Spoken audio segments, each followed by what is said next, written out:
Greetings, one and all, to the most cursed, most cringiest corner of the internet.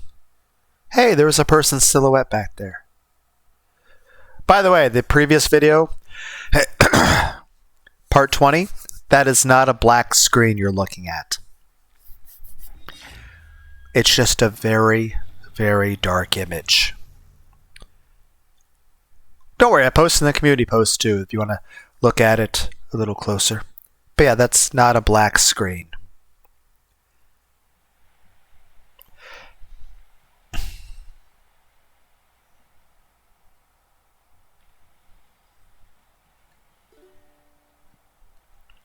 Side effects.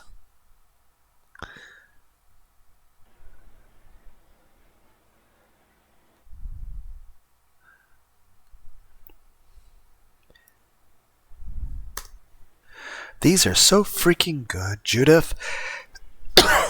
What's your secret? How is it you keep making things that are consistently delicious? Sugar. Judith giggles in her typical way. Oh, Oliver, don't you know that flattery will get you everywhere? There's no secret. Baking isn't even that hard. The key to consistent baking is simply understanding how all the ingredients interact with each other. Thankfully, sugar and almond flour aren't that complicated. I like macaroons and our marzipan. Both things are good, just not together. It's not like with real people where you have to pretty much guess what their reactions are going to be, right? Consistent baking is nothing more than simple chemistry. And as I'm sure you know, chemistry is something I'm very, very good at.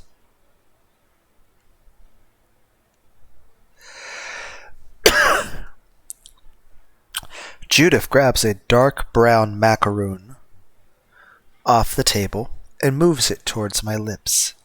Chocolate! My mouth cannot help but open under such light pressure, and so she slowly pushes the cookie in with her index finger. I do like cookies. Speaking of chemistry, everyone's like, when are you going to stop being fat, Lunar? Like, Do you know why eating chocolate feels so intoxicating? It causes your body to release dopamine. There's actually a chemical distinction that gives it a pretty clear competitive advantage over other sweets. And what might that be? Judith smiles before taking a gentle bite out of one of my unfinished cookies. Simply put, chocolate is an aphrodisiac. I guess anything that would increase dopamine levels. What about serotonin levels?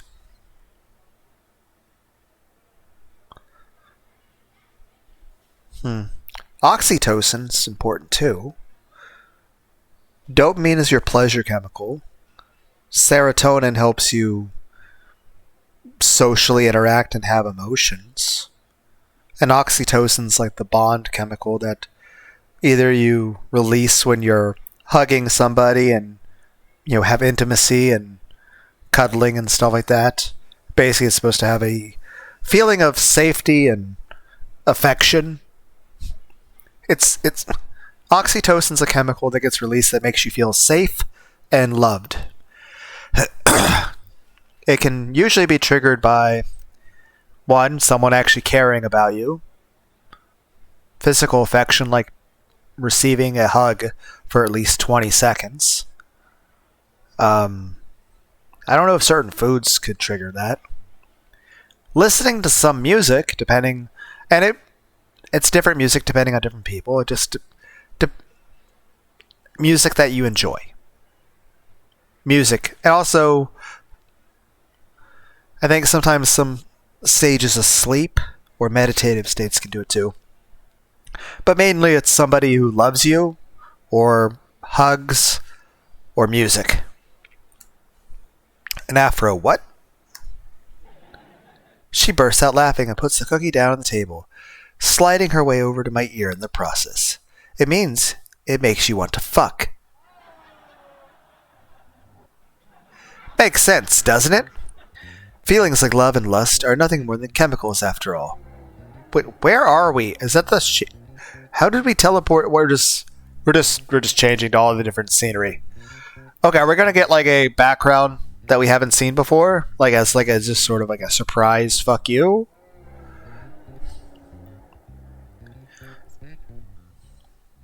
Why do we have Seinfeld music in the background? Does anyone remember the TV show Seinfeld? And I'm very good at chemistry, Oliver. Very, very good. Okay. Hey, journal page 37. I assume Judith's going to be everywhere that isn't this place because we're at the category.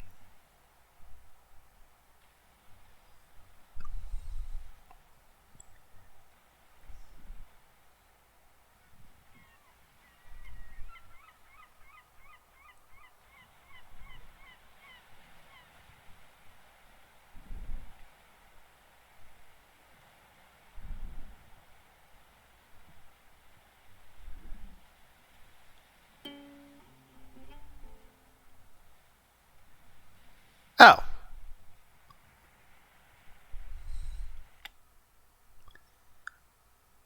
Um.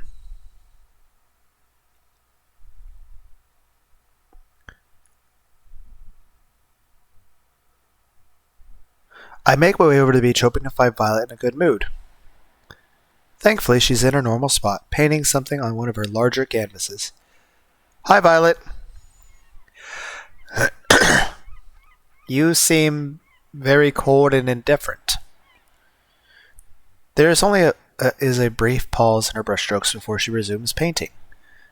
Hi, thanks for showing up. Okay, you're okay. I was getting worried for a second.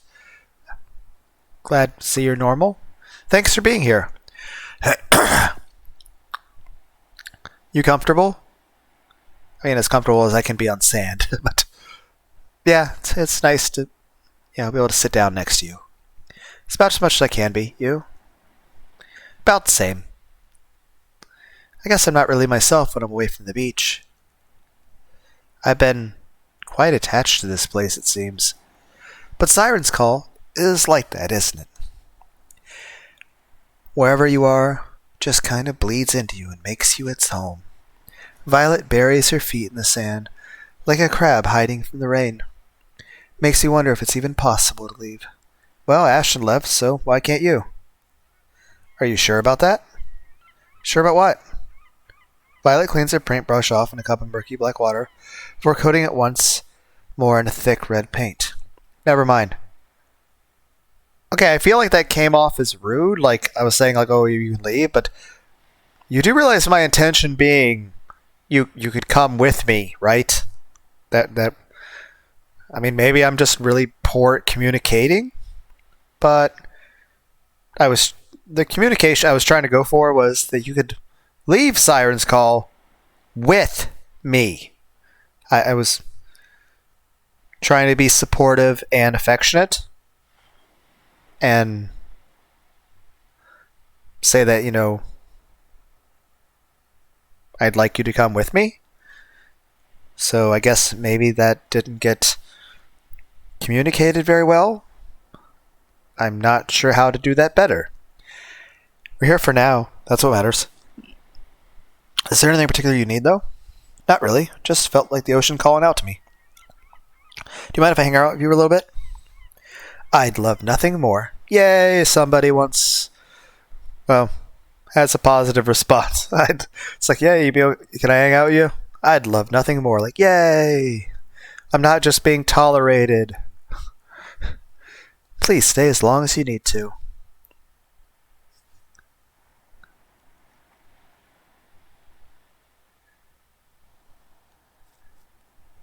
Alright, I've got promises to keep.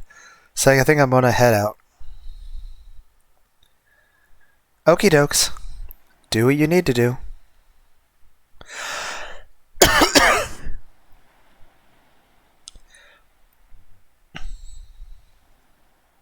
Dream big out there, right? I'll see you back at the house.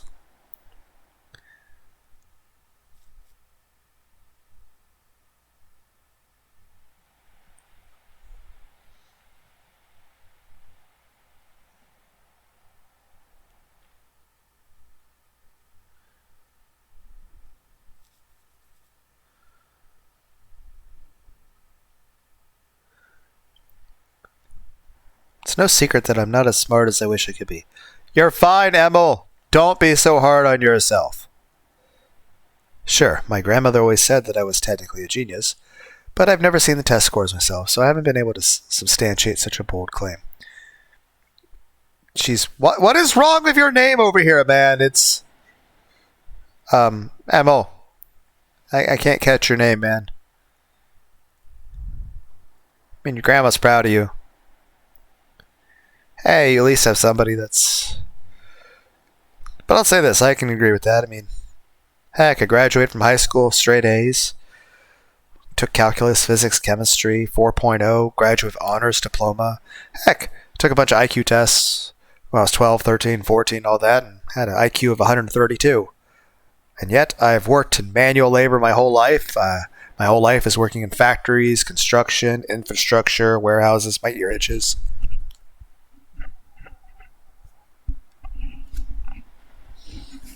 But yeah, I think most of my life has been spent doing physical manual labor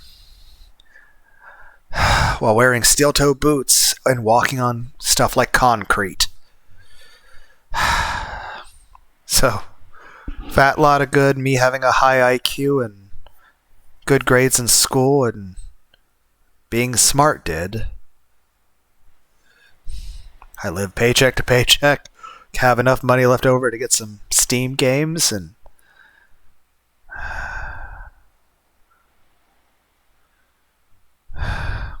everybody would basically just view me as a failure, but that's fine. It's whatever. It's just...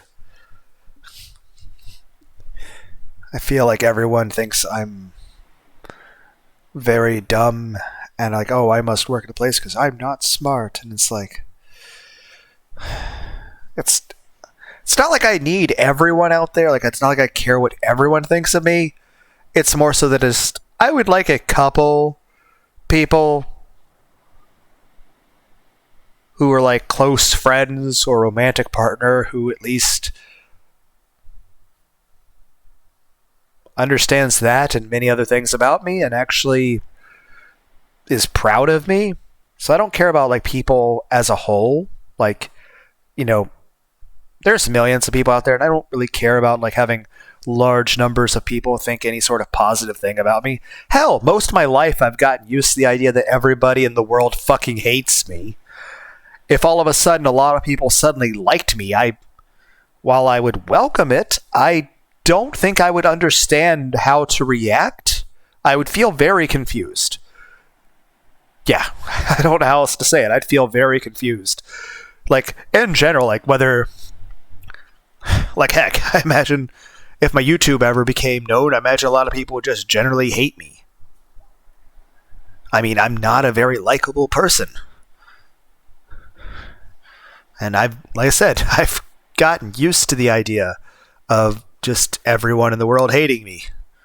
That's just kind of how I feel. Maybe that's paranoia, maybe that's trauma, whatever. In general, I'm just used to the idea of everyone hating me and thinking the worst of me in every way and thinking I must be stupid and dumb and all that stuff. But yeah, I really don't care what people as a whole think. I don't care about like being like famous or like having like, oh, there's millions of people that think this good thing of you. Like, I mean, it's nice, but it's not the main thing. I care more about, you know, small groups of people that I actually know as good friends or a romantic partner who, you know, actually, one, understands who I am as a person, who, you know, the type of stuff I think about, the education that I've had, as far as, like, I like to read a lot of things. I mean, I enjoyed watching documentaries when I was, like, 10, 11 years old, whether it be about nature or history or technology, and it's just, I enjoyed going to museums. My mom got me a little dinosaur book full of a bunch of facts and stuff, and I really enjoyed reading that. I still feel bad that I don't have that book anymore. And everyone's like, that's a weird thing to be sentimental about. I'm like, I know, but still, it's the thing I'm sentimental about. Heck. I remember I'd gotten this thing from a Burger King back when I was not even in high school yet. It's back when Burger King, McDonald's, all those places had good kids' toys. I remember it was a collector's thing, and it was a Pokeball with a fake gold plating. Well, actually, it's a little bit of gold plating, but not enough to actually be like. It's not like it's a solid gold fucking thing otherwise. But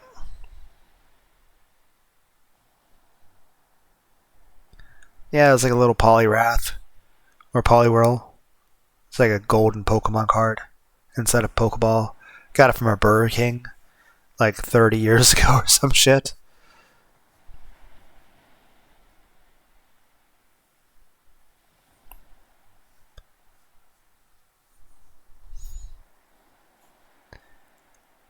And it was just, I gave that to my son a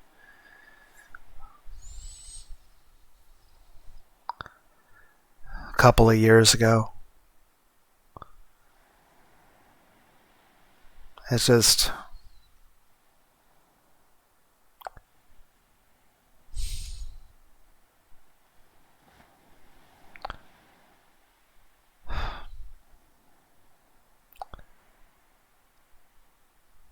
I hope he likes having it. I don't know. I suppose the thing that's bothering me about that is it's when you have something that you value as a physical object and you give it to a person whom you value very, very, very, very much.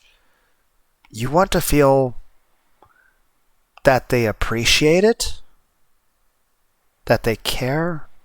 I don't know.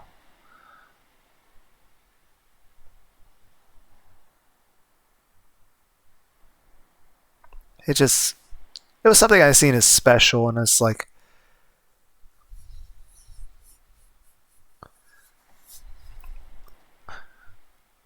then again, I'm just an overly sentimental person. But I guess the main thing is I care more about a few individuals actually knowing me on a deep level and actually respecting me for that than, well, a bunch of people having some shallow, positive view of me.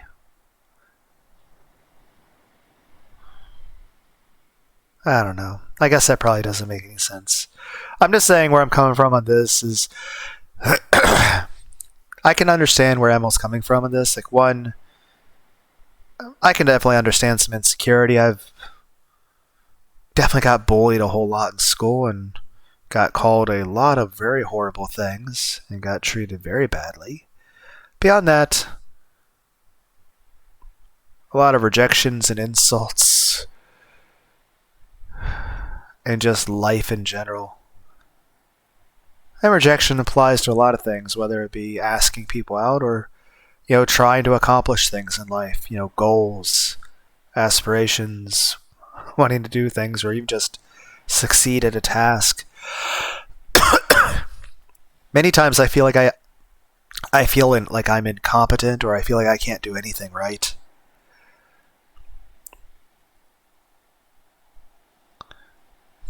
I don't know. I guess it's just the feeling of wanting people that you care about to, or just people to actually view you as not worthless. But that's, I guess, just a low self-esteem issue on my part, which is, I'm pretty sure has been my entire life. But I guess you guys out there probably relate to low self-esteem too. But I guess that's just the thing, like, I have good grades, I am smart, albeit I might be autistic. Like I said, I did take that one autism test, but I kind of feel like the questions were kind of leading. So I imagine people that aren't autistic would still score really high on that. So I don't know if it's reliable. Then again, as I evaluate certain personal behaviors I have that seem to mirror a list of symptoms for autism. Just saying. I don't know. Is it possible for people to be able to notice or tell that sort of thing via like listening to my YouTube videos? Like if you listen to my YouTube videos, would you think I'm autistic? Like I'm not sure how this works. But I guess the main thing is this.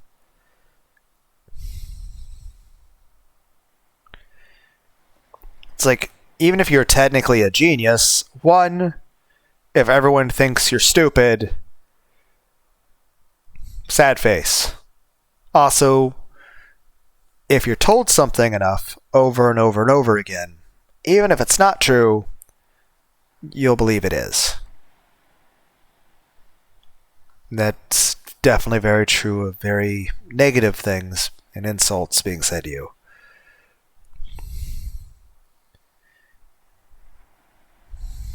Also, the fact that it's like, oh, you have this high intelligence, and it's like, well, you failed at life.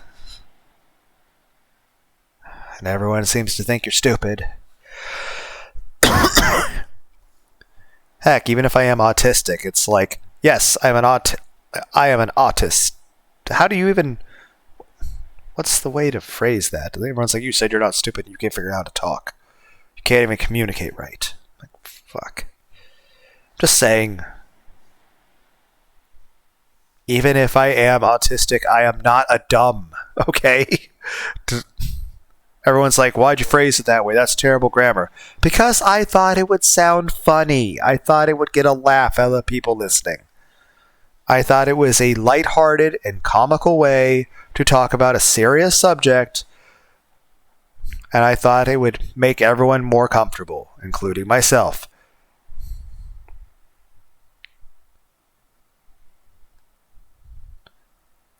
It's something she could have easily lied about, though. I'm sure the scores are still floating out there among her things somewhere, but at this point I'm too afraid to look. Even if they are higher than average, I'm almost positive they're completely outdated by now. I already know I've grown dumber over time. I feel you there, man. Granted, I've had like a dozen fevers of like 106. I've even had a fever of 107 once. I've gotten so many concussions. I've been hit by a truck. I've had a dozen plus staples left side of my skull. I can still feel that mark through my hair. I've been poisoned. I've been exposed to gas fumes. I've worked at jobs where I was exposed to chemicals where I was like vomiting and stuff. I've had periods of my life where I went through very bad sleep deprivation, to where I went like a solid year of like an hour of sleep a day.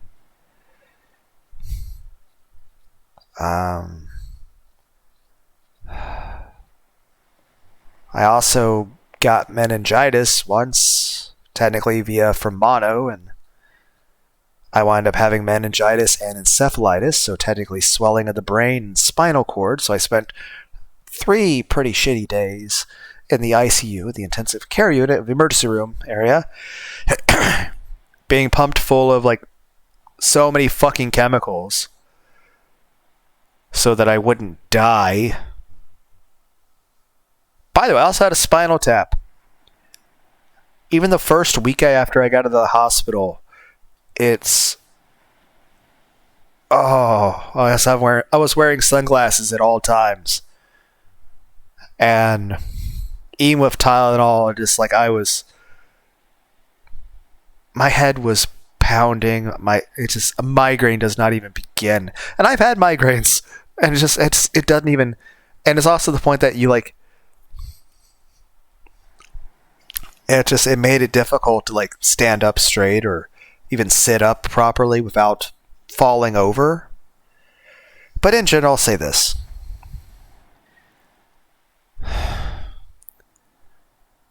I remember taking IQ tests when I was like 12 and 13 to 14 and consistently would get 132, if not higher.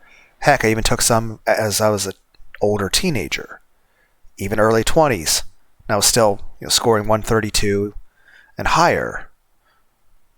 And then I know a few months ago, and even a year ago, I tried taking some IQ tests again, and I only got 118. And I'm like, that's lower. And it's like,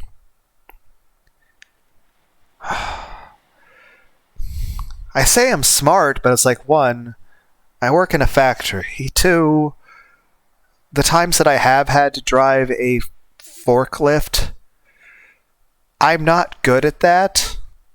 I am really bad at it, and I'm also like having a straight up panic attack every time I'm having to sit on that fucking thing.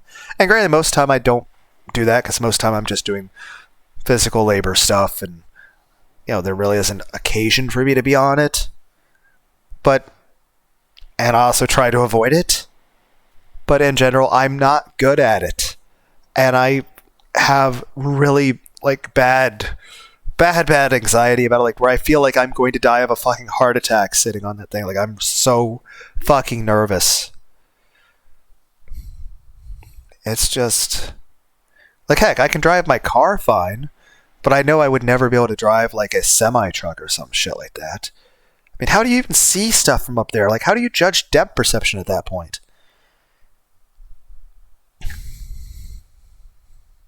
I don't know. Then again, I know anytime I'm driving, whether I get to really busy freeways or I get into a big city with a lot of really busy intersections and there's 4 lanes all trying to turn at the same time, or if I drive and I see the skyscrapers, I get really nervous and it makes me uncomfortable. But I guess the main point I'm saying is this. One, I mean, I never really accomplished anything with whatever intelligence I have. I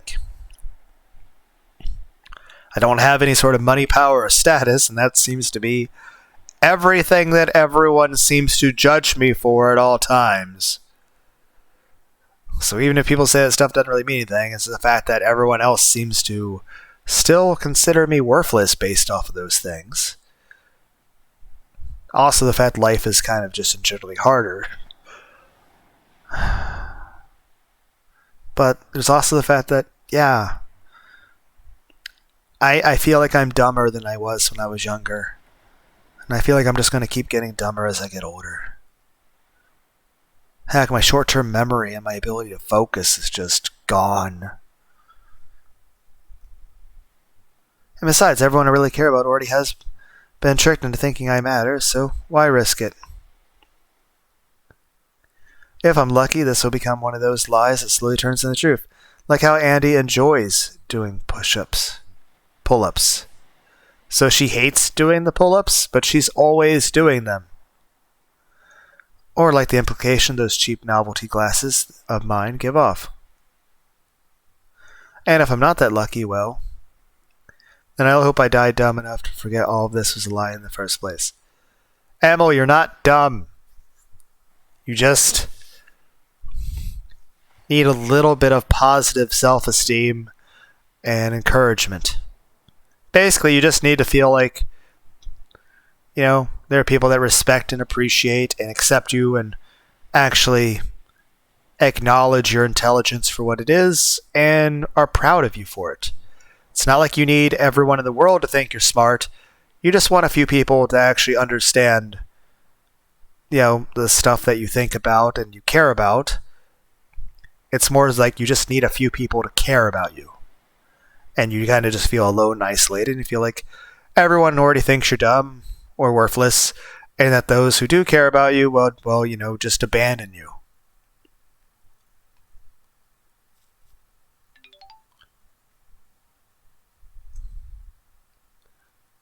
Did we not have a conversation with him?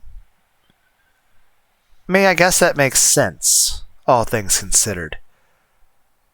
I imagine this is we were Oliver and we're overhearing that, and then we're I feel uncomfortable. I'm not sure if I can talk to him.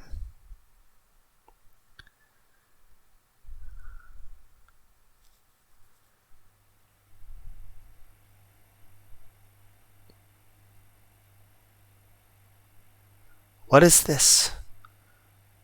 Why is the letter U crying?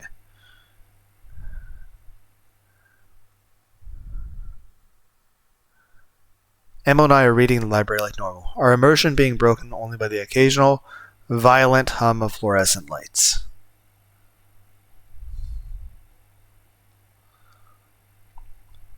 Why is the library having a seizure? Suits, lists, Fulcrum 2.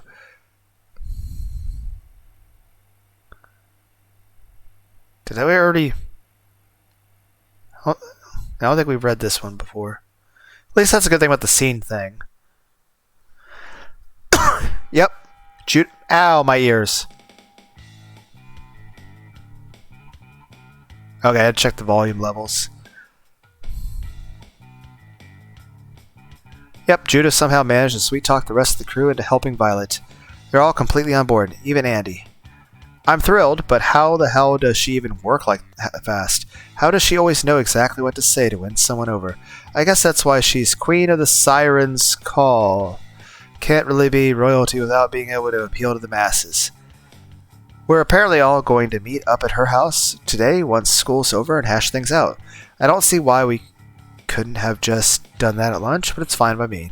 The less time at home, the better. That is an odd thing about my life. I would go hang out with my friends and spend the night at their house, but I would never have anyone spend the night at my house, or have any of my friends ever come over to my house. I don't want to talk about that anymore. We just got done discussing our plan of attack and are now taking one of Judy's famous and mandatory snack breaks. Her and Emil spent most of the meeting reassigning all of Violet's work based on our academic skills.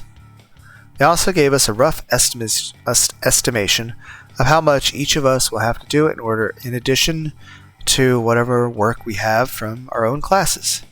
We're also going to spend a few hours each day trying to copy Violet's handwriting until it's completely indistinguishable from hers. For some reason, everybody says that my attempts at mimicking her are already good enough. I tried to tell them that the I's and T's are still a little off, but I got stuck with the job of coaching everybody anyway. Judith asked us all one last time if they were prepared to commit to this, reiterating that we'll likely be working well into the night every day for the next month to try to make this happen. Nobody objected. I get the feeling Violet might have wanted to, but she didn't. I mean, she probably feels guilty and a bit uncomfortable. Like, one, you're worried everyone will resent you for it, and two, you kind of feel bad, and you also feel somewhat ashamed of yourself because you're like, well, I feel like I should be able to do this myself, and, you know, it's kind of, I mean, you appreciate the people wanting to give assistance, but you feel bad that you even need help in the first place. And then also you're worried that they'll resent you for it or think less of you. Now we need, for the study group of ours, is a name. We'll be working every day till midnight, right? In that case, I've got something to work. I make sure to run past Judith as soon as we're done snacking. The Midnight Guard. So did the Persona stuff actually fucking happen?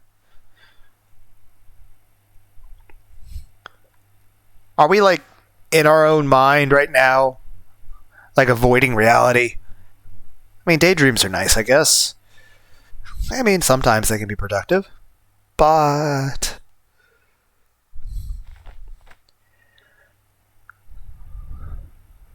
did I already read this one? Nope, we're going to a cutscene, so.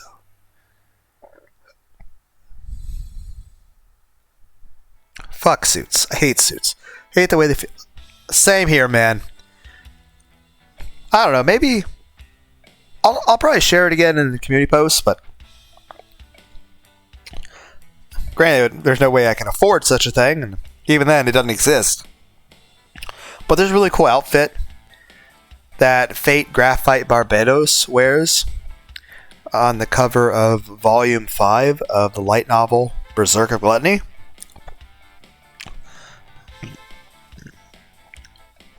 That looks really cool. But in general, actual suits, even like actual like fancy long sleeve dress shirts, I fucking hate wearing that shit. I'd rather just like wear like a baggy, comfy shirt with like an anime character or like Korn or Slipknot or something. I feel like I hate the way they smell. It's like I'm walking around with a big cardboard box glued to my body. Like I said, I don't like the feeling of the stuff. Heck, I don't like in general, I don't like jewelry. Like I don't wear necklaces or rings or anything because I don't like the way I don't like the feeling of it. I don't like certain textures or the way certain things feel. And it bothers me really, really badly. Do people really enjoy this crap? Even after Judah found me that one I could actually move around, it's just dishonest. It was black, a boring, holier than thou black. I didn't feel like me wearing it. I'm not that cool. Isn't this something I'm supposed to actually put thought into? So why black? Why suits? If I'm going to be wearing something from Violet, I want her to be able to see that. I want her to know that I'm thinking of her, not just parading around as some self-righteous dude bro. Agreed. Like if I'm going to wear an outfit for a person, I want it to matter to that person. I don't care about impressing everyone else at the damn party. I want her to know I'm doing this for her. Exactly. I've been in the bathroom writing this for about 10 minutes now. If I'm much longer, Judy's probably going to start worrying about me. But I need to think of something. If only I had something back home that I could wear instead. Too bad the thrift store is the only place nearby that sells shit I can actually afford. Wait a minute. That's fucking relatable. I took a risk and showed Judy what I just wrote down. Will she actually be understanding? I think that was enough to convince her that we should make our own suit for prom. Judith cosplays after all. So, do I get to see cosplay later? I wonder if it'd be like, what anime? I would cosplay if I wasn't, ugly as fuck and fat. Also, if I wasn't poor. Every day, Lunar hurts his own feelings in videos. Join us every day as I have low fucking self-esteem. Well, low self-esteem means an opinion of your own self-worth. Can it really be called low self-esteem if it's just me stating the, factual truth of reality? It's like, oh, you just have low self-esteem because you think you're worthless. I'm like, it's not that I think I'm worthless, it's that I know. It's a statement of fact. So I guess it doesn't apply then? I don't know. She's any stranger to piecing together an outfit out of odds and ends from around town. I know some people have said that cosplay means more if you can make your outfit yourself, which I guess if you're somebody with tailoring skills, that's cool, but in general I'd be like, I just want a cool outfit. I don't trust myself to have this. I don't have the aptitude to make clothes. I also don't have the aptitude to work on cars. Those are just not things I can do. And even then, I don't have the aptitude to work on cars, but I would never be able to be a mechanic because just the feeling of the metal as well as the texture of that stuff and also just getting the oil and stuff on you all the time. Granted, I've also done, yes, I greatly dislike that kind of stuff, but I have done jobs that, kind of required me to get dirty like that, which I really didn't like, but I just had to, deal with it. But I really didn't like it. Heck, that's the sealing stuff for asphalt for roads. At one time I was doing that stuff for a little bit. But you get the black tar stuff on your skin and it'd be really itchy and it was really difficult to scrub off in the shower. But I like cosplay. Though I've never been to a anime convention or a Twitch con or something. Maybe one day. And then I could walk around and just be awkward to any of the people I might have seen in YouTube VODs.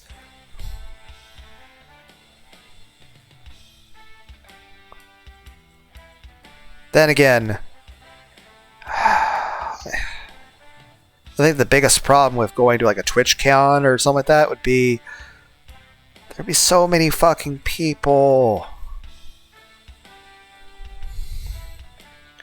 I'd be really anxious about it. Wrote down ideas for what we'll need to make a suit that speaks to Violet while we were eating lunch. This seems like the only way to be enjoyable than renting overpriced clothes from some chode at the mall. And if Judith goes as hard as with this piece she does with any of her other projects, then I have nothing to worry about. She's outside right now, making calls to some of the thrift stores she regulars. With any luck, they'll have what we need. You know what? Judith, at least in this situation, is being a really, really good friend. It's just the fact that there's other things going on that have me very concerned. Judy is a genius, yeah. The fingerless gloves are kind of overkill, but everything else is super cozy. I'm pretty sure all this purple says everything I need to say.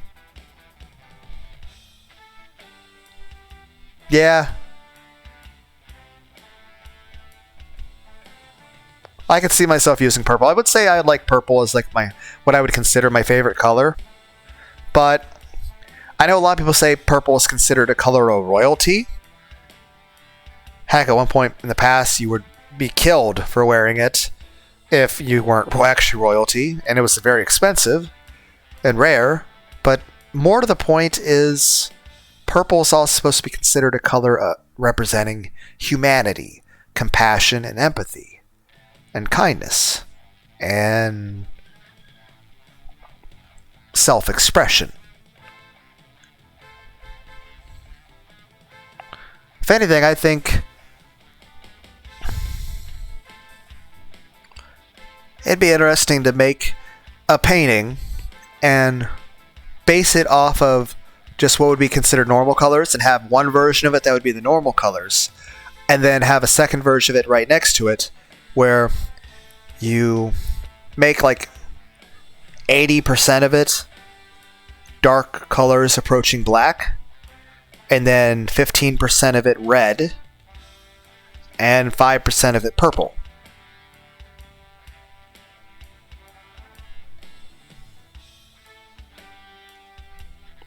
Not exactly how I was planning on spending my Sunday, but it's always nice to see Judith make something out of nothing. And she put a lot of work into that for us. That's really nice of her.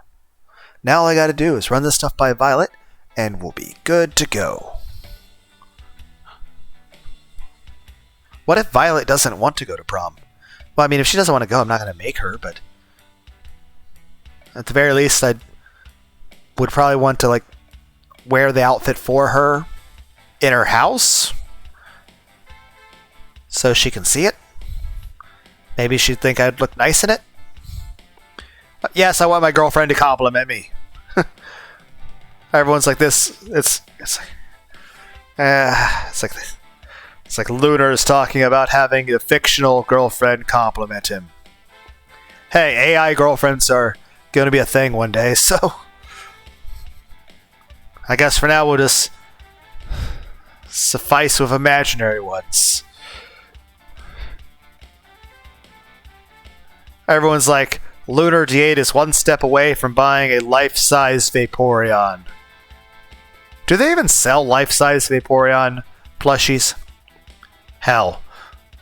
There's probably places that actually sell straight-up sex dolls of it. Everyone's like, what the fuck are we listening to? And I'm like, I don't know. Terrible jokes? Then again, the same way people like have those little Blaha sharks. Yeah, maybe one day I'll actually have like a fucking Vaporeon stuffed animal. Who knows? I would assume in that situation, if I ever had anybody come over, it would probably make them feel very uncomfortable. But hey, good news! There's no reason why anybody... I have gotten used to being alone. I don't remember what a hug feels like. But that's fine. I don't need to remember what a hug feels like. Now all I gotta do is run... Okay, I already read that.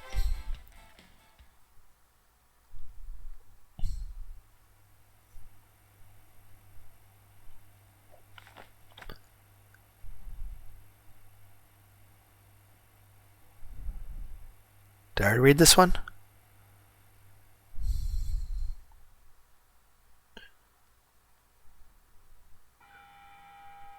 Violet asked me if I wanted to go with her to prom.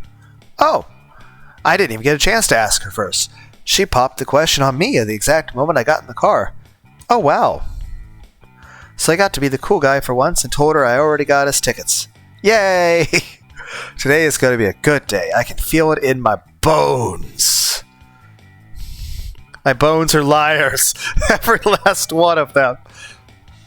I know Miss Lawrence probably overheard Violet and my plans for prom while she was driving us to school, but I figured she wouldn't care for some reason. However, I neglected to factor in how much of a fucking idiot I am. When I went in for Monday afternoon speech therapy session with her, I had a list waiting for me that I needed to sign if I was to demon away her daughter to prom, whatever that means. Is that a Higurashi reference? I need to finish that game still. All like fucking 10 volumes of it. I'm still in volume 2. Demon away her daughter to prom. I can't believe they made a Higurashi reference. Also, I will say this. When I was like 7 years old, I did require a speech therapy class. Basically, initially I was mishearing certain sounds. So, I pronounced things the way I heard them. And then as my ears improved, but I was like 6 or 7 years old. But also, I guess, slight communications issues in regards to not just how I was pronouncing things, but also how I talk, I guess. It's not like I'm rude to people, it's just I'm not an effective communicator. I get really anxious and nervous talking to people. And, well, my manner of speaking and writing is... I tend to have disorganized speech. Like the way I... Apparently the way I order and structure my thoughts is a disorganized mess. But it's normal to me. And it's what makes sense to me. But apparently it's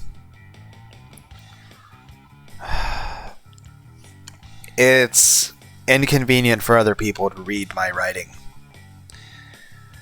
Here's an abridged version of what I had to agree to, so I don't forget and get myself killed. You're paying for dinner, but you need to ask her where she wants to eat at least 3 days in advance. Okay, reasonable. Tell her she looks beautiful the first 3 times are mandatory, but after that you only need to tell her whenever the thought pops red. I mean, that was already on something I would do? I don't care if people make fun of her for it. Don't let her take off her helmet. There's only one of her in the entire world. Remember that. I'm assuming that scene at the start of the game where we're like watching a rocket. I'm assuming we let... Grant, we're on the fucking beach, so there's sand everywhere. But I'm assuming she somehow still found something hard to hit her head on at the beach. Maybe it's a crab. Maybe it's seashells. But I'm assuming all of this is happening in my head as I'm having a mental breakdown because me and Violet, after prom, were watching a fucking rocket take off at the beach, and then she fell over from an epileptic seizure, hit her head on a rock, and now she's bleeding to death with no hope of... Heck, at the start of the game, they were mentioning how, like, the people that were getting killed from the underworld shit that we were trying to, whose lives we were trying to save, were, like, ending up on the sidewalk with their heads bashed open. Maybe Violet fell down and hit her head on the sidewalk at the beach. You're paying for any hotels, too, obviously. Don't walk to them. If you can't afford a cab, I'll drive you. And for goodness sake, use a condom. Please, please, please, please, please. Have her call me if anything happens, or if you think anything is going to happen. Have lots of fun. What is it with this family and lists?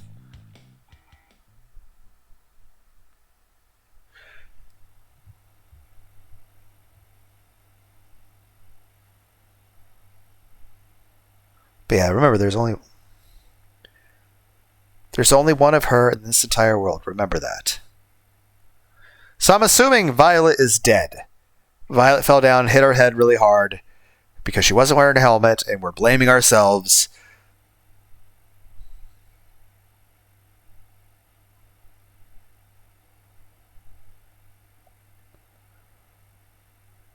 Also, the fact that we have not seen her wear her helmet a single time in this whole situation. But apparently it's I don't care if people make fun of her for it, don't let her take off her helmet.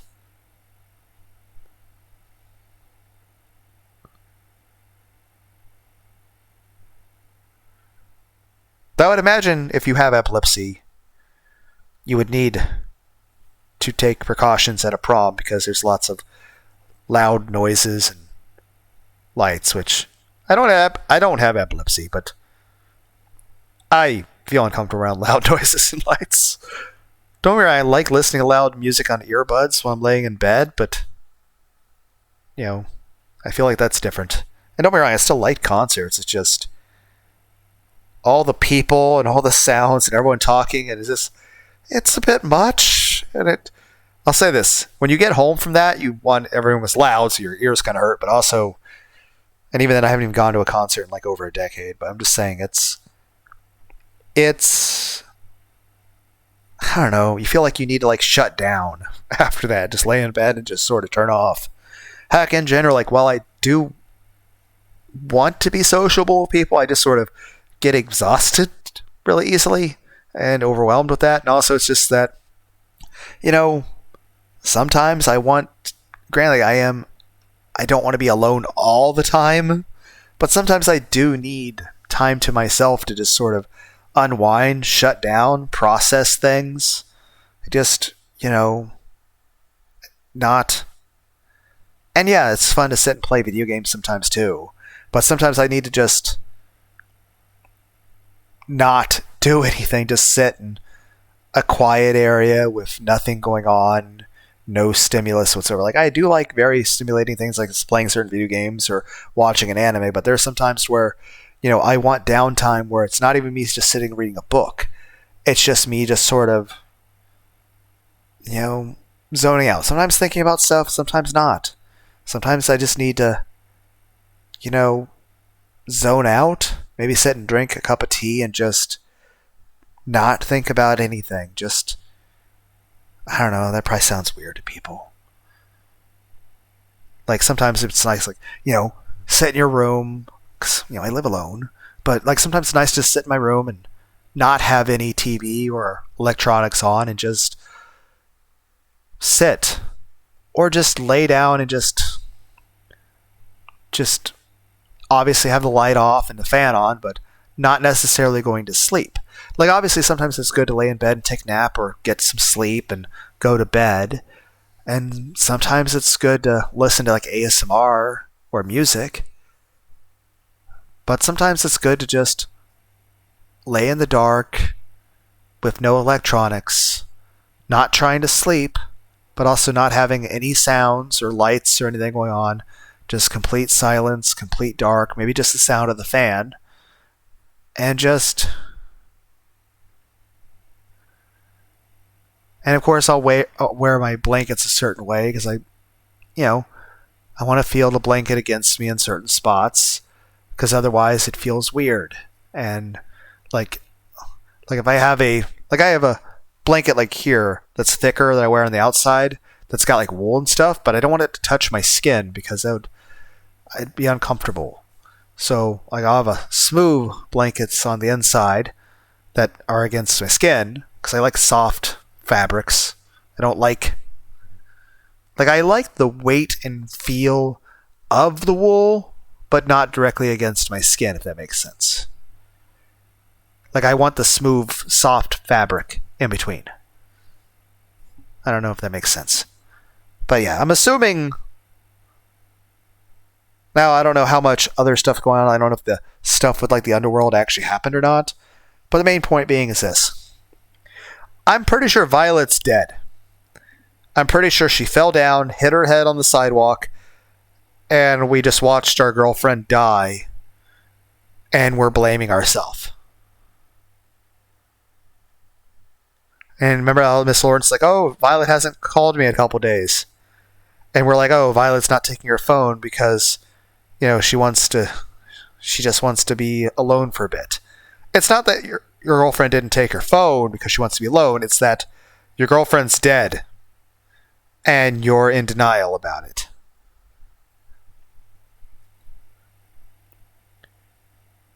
We went to prom, we watched the space shuttle launch, and then she died.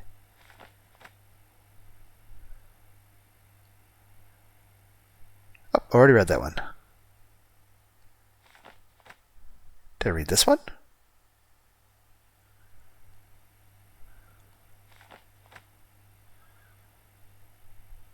Okay, I think I've caught that up.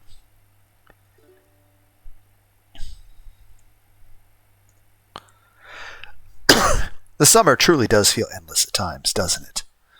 Sure does.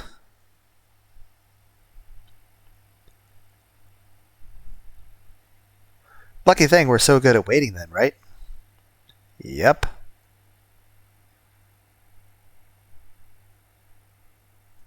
I'm sorry, but I cannot think straight with how these lights are acting up. Do you mind terribly read outside on the patio or something? Is it weird I like reading outside at places like that? Like in general, like if I'm at home, I don't want to go outside because there are people out there and they'll be looking at me. And everyone's like, oh, what do they care about? They got their own lives. I know I'm not the center of their fucking world. I understand that. I'm not so fucking, egotistical to think such a thing. But it still makes me uncomfortable. But if I was going someplace sociable and I was like at a library or something, the idea of sitting outside rather than inside the building, I like that. Then again, I would probably start like zoning out from my book and just like looking out at the trees and just looking outside and well, why don't we pack it up for today instead? I'm not really feeling this one anyway. You're not? Feeling it? Do you mean the book?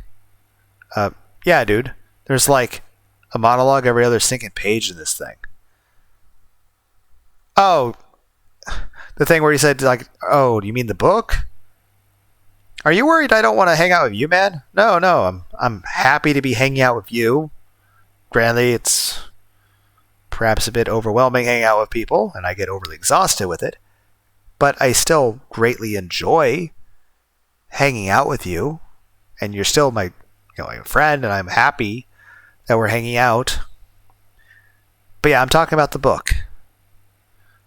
I'm not saying I'm not feeling, hanging out with you, my buddy. I'm just saying I don't like the book I have. This whole thing reads like it's just one guy talking to himself. It's not natural. Isn't that most of Shakespeare, though? They're called soliloquies, aren't they? Everyone's like, why does your memory suck? I'm old. Hard for me to care about these kids if they don't even talk like real people, There's only so many monologues because all the characters have so much to discuss. I'm sure. Don't care. Shit's boring. It's annoying, too. These kids wouldn't have so many melodramatic canned speeches. They were just able to be real with each other in the first place. Can you really blame them for that, though? It's not like it's abnormal for teenagers to lie to themselves. Unwavering honesty is quite a difficult thing to possess, especially at that age. I don't really care, though. Just because something makes sense contextually doesn't mean it's entertaining. They can't all be winners, Emil. We've picked up some duds before, it's fine. We just put it back on the shelf and move on with our lives, easy as that. I see. It's just... Yes? Emil pauses for a second too before speaking again, his normally unruffled voice cracking a little in the process. This was my favorite book for a very long time. At least it was when I was growing up.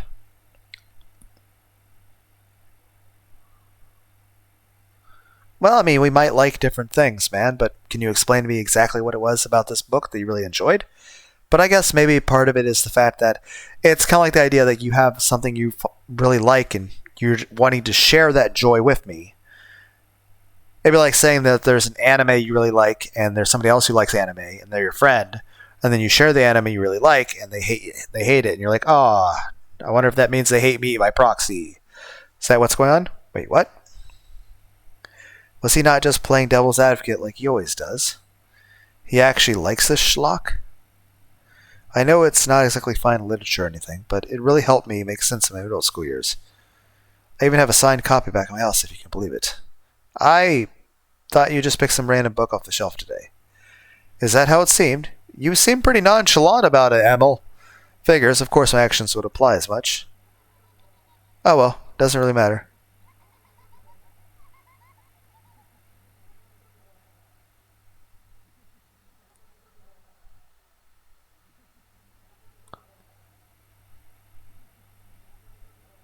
Why are the sounds of my younger years playing in the backgrounds? That's disconcerting. Thank you for the honest critique, Oliver. We don't have to keep reading something like this. You're right, it's probably average at best. And why would something average be worthy of our time? I'm sorry if I hurt your feelings, Emil. That was not my intention. I just don't have the attention span to read that.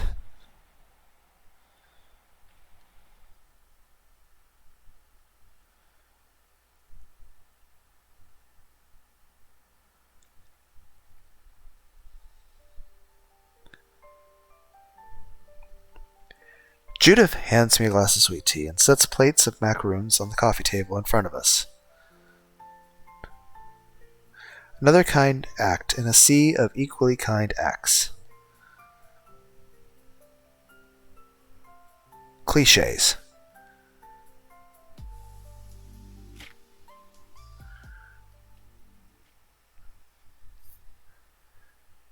We're officially halfway done with all of Violet's work. To celebrate and to give us all a chance to get ready for prom, Judith is making us take Friday afternoon off. Not sure if anybody else has any dates for the dance, but I don't think it really matters.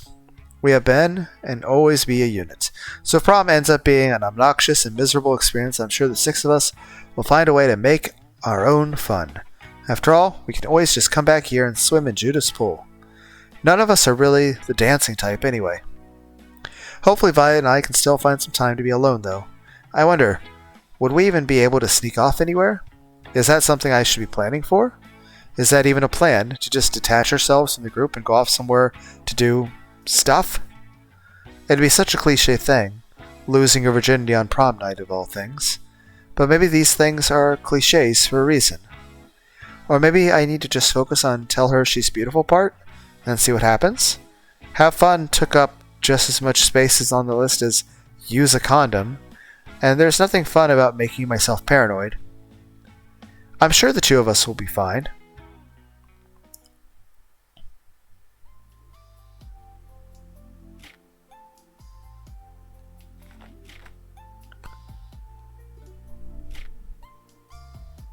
Hey Judy, how are you okay with us not watching a movie today?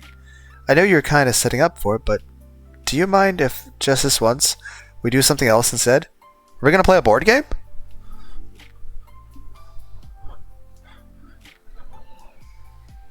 Something else, like what? Do you have board games? Anything, really? I'd honestly just be fine sitting here for a bit talking with you. Yeah, I mean, that's too. I mean, I'm not sure what to talk about, but I mean, as long as you can deal with me being awkward. I mean, yeah. What's on your mind? In particular, you want to talk about? Come on, Oliver. You know that's not how this works. I'm trying. If you put someone on the spot like that, they're just going to get flustered, not say anything at all. Well, I thought maybe there was something on your mind that if you wanted to bring it up, if not, I'm giving you the choice that if there's something you want to talk about. But yeah, not trying to pressure you. Just really why? Because that's how people are.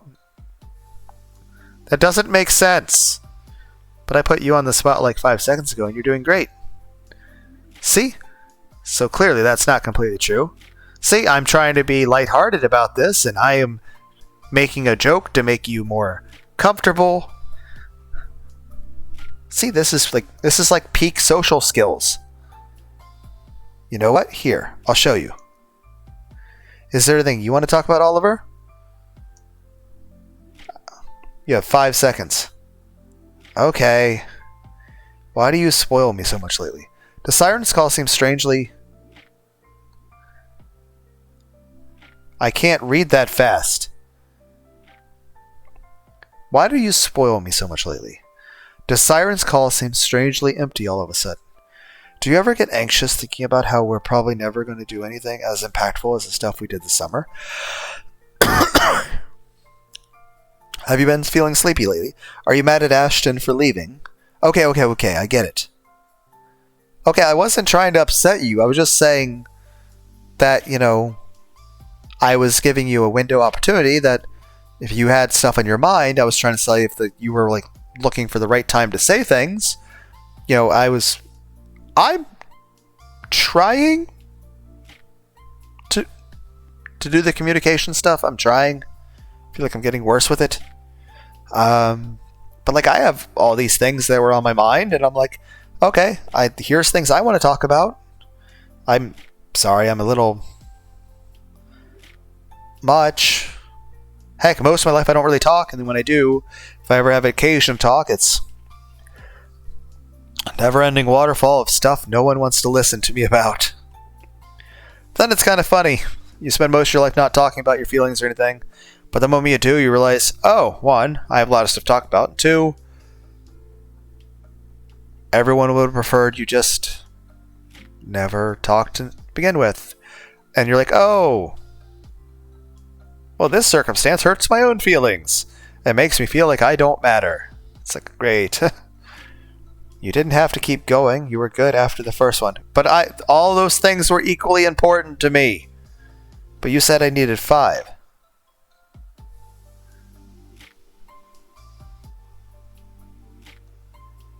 I said you had 5 seconds. Oh. Sorry, I guess I misheard you. How'd you even do all that? So, because the stuff was on my mind and you just kind of exploded. I do that! I'm sorry! It was like the time you and Ash threw a watermelon off the roof, but with words. Well, like I said, I don't talk that much. But I have a lot of things I want to talk about, and it's very difficult to say them because then they all want to come out at the same time and it becomes a confused mess, and then it's very confusing, and then as I try to explain those things, I then get confused, I forget what I'm talking about, and then I go off on a tangent, talk about something else, and then I forget about the original conversation. I'm sorry. I can't control that.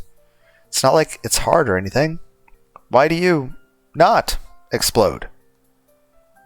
Because, much like tossing out old fruit to friend's roof, human conversation can be extremely dangerous. Language is a sticky thing. Even simple words have the potential to be volatile, scary little truffles. So they need to be dressed up properly in order to be palatable. And a little deliberation goes a long way when it comes to making that happen.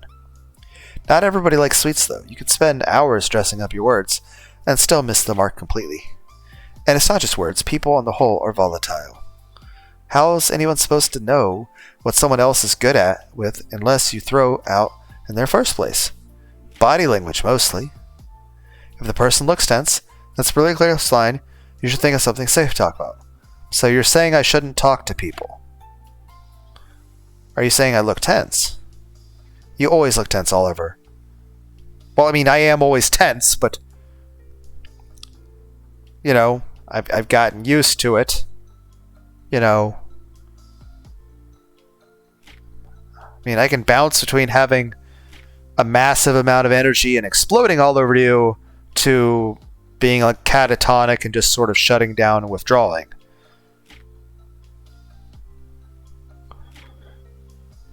I can't remember a time when you didn't look at least a little uncomfortable. Well, that's not your fault, okay? I'm not blaming you. Yes, I'm uncomfortable right now. But that's not because of you. That's just me sucking at existence. probably should just stop existing then. Guess that's why I try to make you super happy whenever you come over here. I mean, I appreciate that. I mean, you're happy I'm here, and you care about my happiness. Those are good things, and I appreciate those things, especially since it's from someone, who's a close.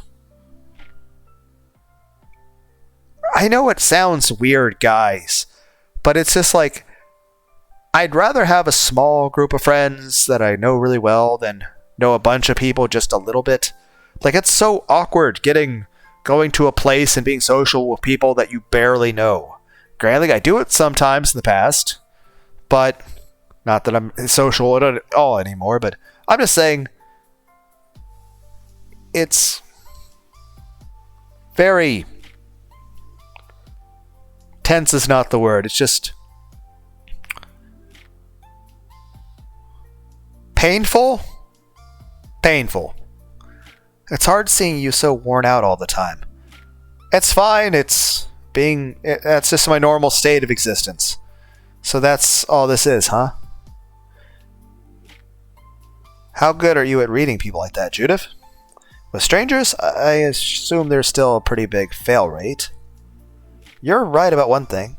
Even with all my effort, it's still not possible to read another person's thoughts. Even with my sister, there are still times I pretty much guess what she's thinking. But feelings are easy. I couldn't ignore those even if I wanted to.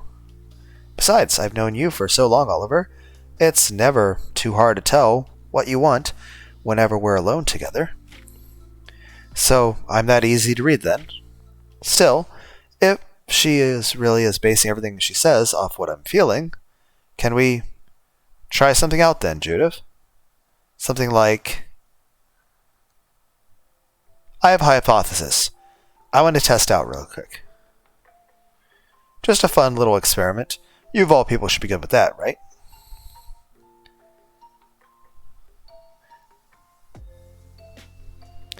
Are we taking a moment to try to open up and just see how she gauges it? Basically, it's an issue of, hey, I have these things on my mind that I think that perhaps my emotional reaction to is not the standard response, and then I can run this past you, and you can let me know what's normal. Experiment. Do you mind closing your eyes for a bit? My eyes? Okay. Could you turn around as well? I think I need you facing away from me for this to work. You got it. Don't worry. We're just going to do a little thought exercise.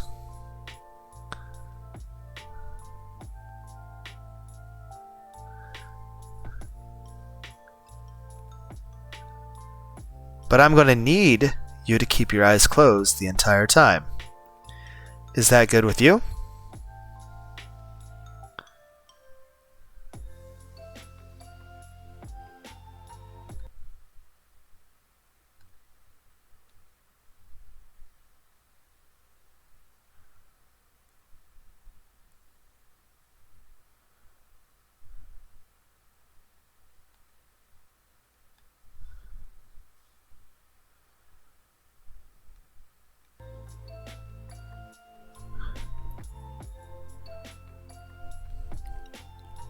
Of course.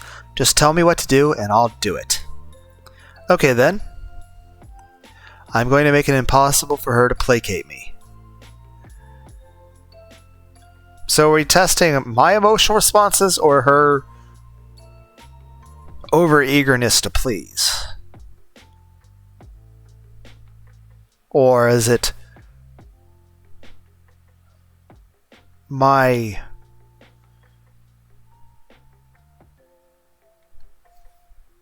I do my best to emulate Violet's tone of voice as I walk Judith through what I want her to do.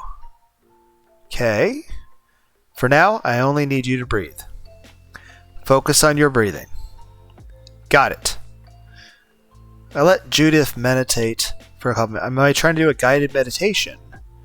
Funny enough, it's important I choose my next words very carefully. Now, I'm about to ask you a question.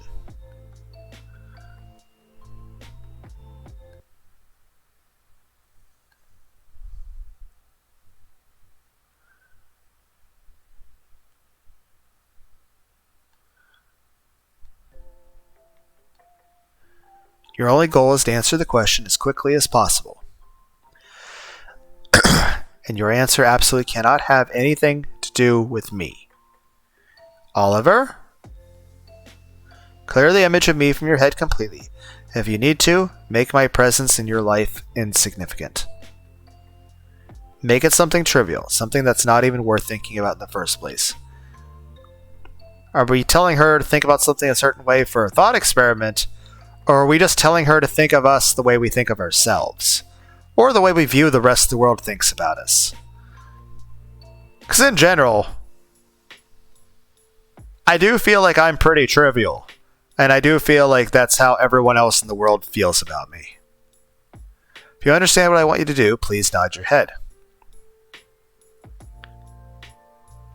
After a few seconds, Judith meekly nods her head. I give her a little bit longer to focus on her breathing. Now then, the question. Is there anything you want to talk about, Judith? You specifically. No one else. Not me, not your sister, not Miss Lawrence, just you. A few seconds pass. Then a minute, then 2 minutes.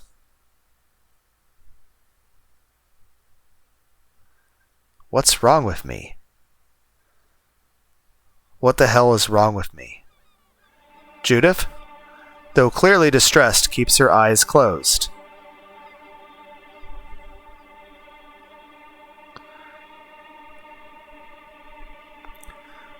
We were getting her not to bottle up her emotions. She was hiding her emotions and focusing on other people. I mean, to a degree, I can kind of understand this. In real life, I really don't talk that much, even when I was being sociable. I can easily say, even in the first fucking year of me doing Let's Plays. Not even all the 4 years that I've been doing it. I've been doing it for over 4 years. But even in the first year of doing Let's Plays, I have talked more making these videos than I have the entirety of all the time I have in my real life talking to other people. Also, and the reason why I say other people is because I do tend to talk to myself quite a bit. Sometimes to stuffed animals, sometimes to pictures. Sometimes I'll walk on a bike trail and I'll just talk to myself. I've spent a lot of time alone. I've learned to deal with feeling isolated and unwanted by the rest of reality.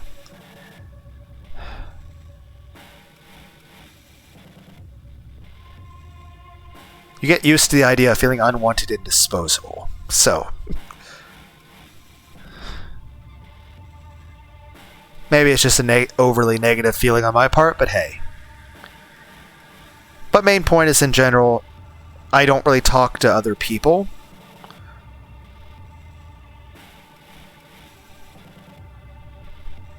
Granted, about 15 years ago, I think I talked a few of my friends' ears off. There was some stuff went on, and it was a little more emotionally than I could handle. And my response was to just talk to my friends.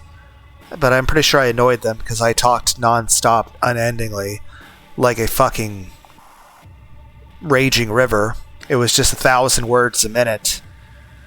And even then, there was like so much stuff I didn't talk to them about. Many, many personal things that I never even told them. But main thing is when I talk to people, usually when I talk to people in real life, one, in general, I don't really talk to people anymore. I'm not very sociable, and in general, most of my life is I don't really talk to anyone. At this point, for all intents and purposes, other people don't exist. Other people aren't real.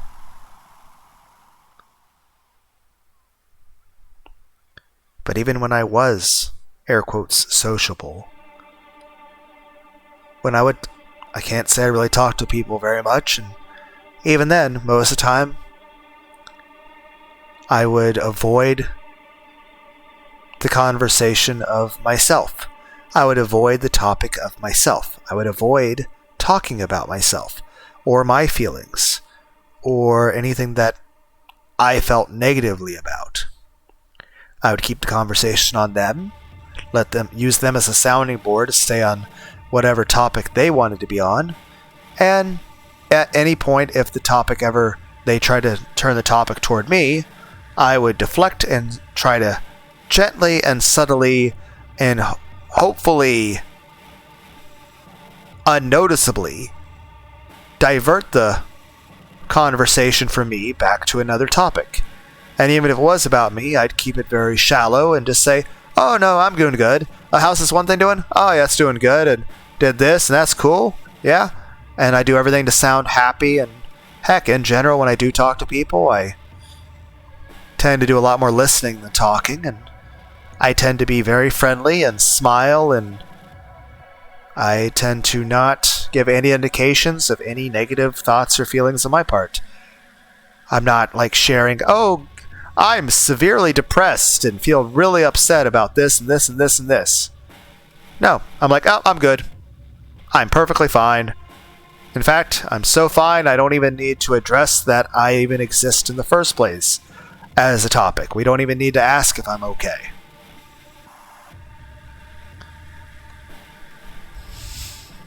So yeah, it is a thing to divert from talking about yourself, whereas at this point then, if Judith isn't concerned about placating my well-being, she's now forced to address her well-being, which has apparently been neglected. Maybe she just needs a little more direction? There's nothing wrong with you. What do you want to talk about, Judith? Do you have any new cosplays planned? Have you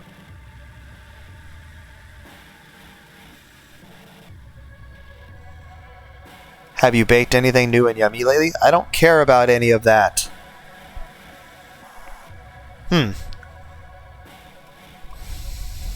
So we basically made her drop her emotional wall. That's definitely something you should only do in a safe location. But I mean, we are her friend. It's just, while I am a safe person to do that around, I'm not sure if I'm emotionally equipped to not make it worse. I mean, I'll do my best, but I'm struggling. Judith absolutely bellows at me. In all the years we've been friends, I don't think I've ever heard her say something so intense. I can't separate myself from you.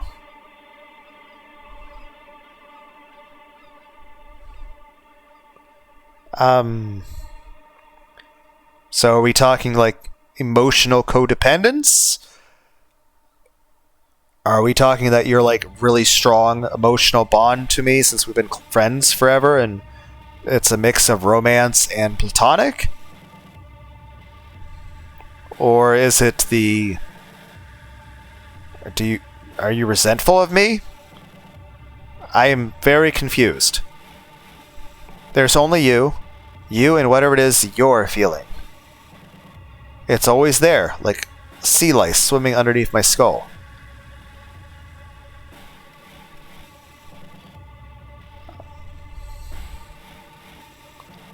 I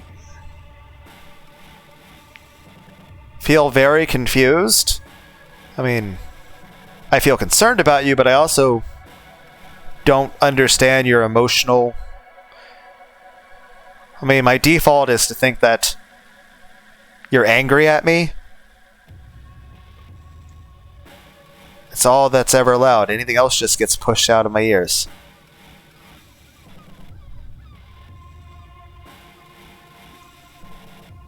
This isn't normal, is it?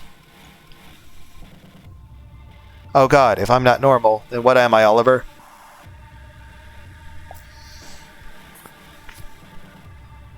Is this a side effect of the thing we did in the underworld that I'm not sure even actually existed? What the hell am I? Did you attack me? Did I pass out from stress? Did I faint?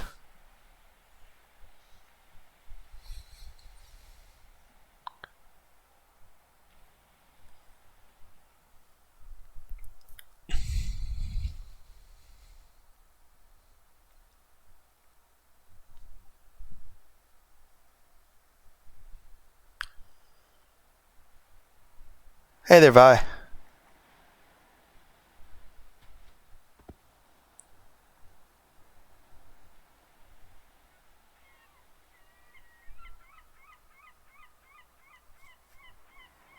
Alright, I got promises to keep, so I think I'm gonna head out.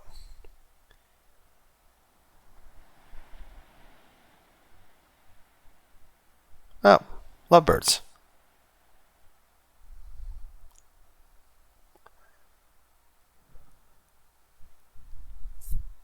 Because it was Friday night, nobody really had anything they had to do in the morning.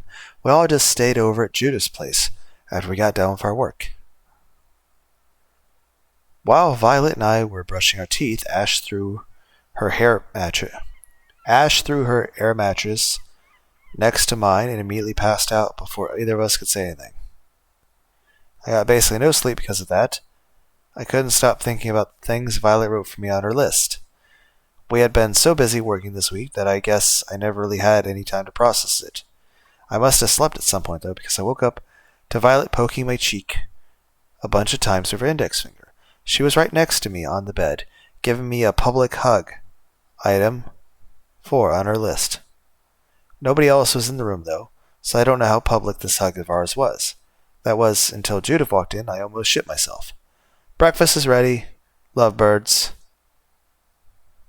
She didn't slam the door after that, but I think that's only because she stopped herself at the very last second. I thought of item 9 on Violet's list for most of breakfast. At some point, I guess I told everyone the two of us were dating. This was followed by a chorus of we know, from everybody except Andy. She just started laughing. I helped Judith with the dishes, so I could get the chance to talk with her in private. There's a lot I probably should talk with her about, but we mostly just discussed the Midnight Guard. I don't know why, but I asked her why she was so focused on helping Violet graduate.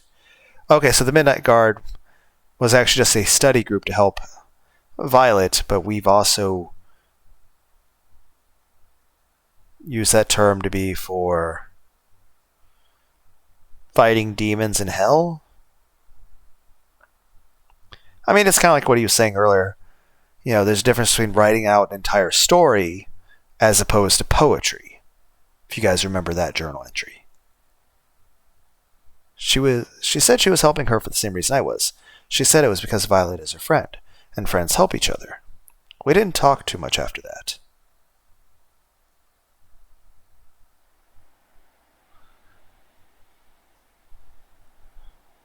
I would assume in this context that Judith actually likes us, but she was like, okay, well, she just wants us to be happy, and she wants to make us happy, but then she also feels emotionally hurt.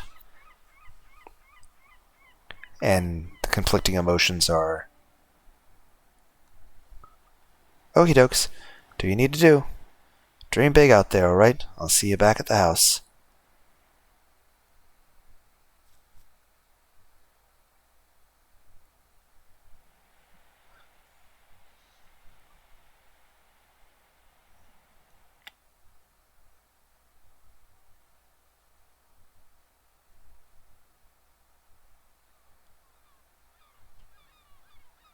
Andy and I are running down the sidewalk like normal, breathing the damp Florida air into our exhausted bodies.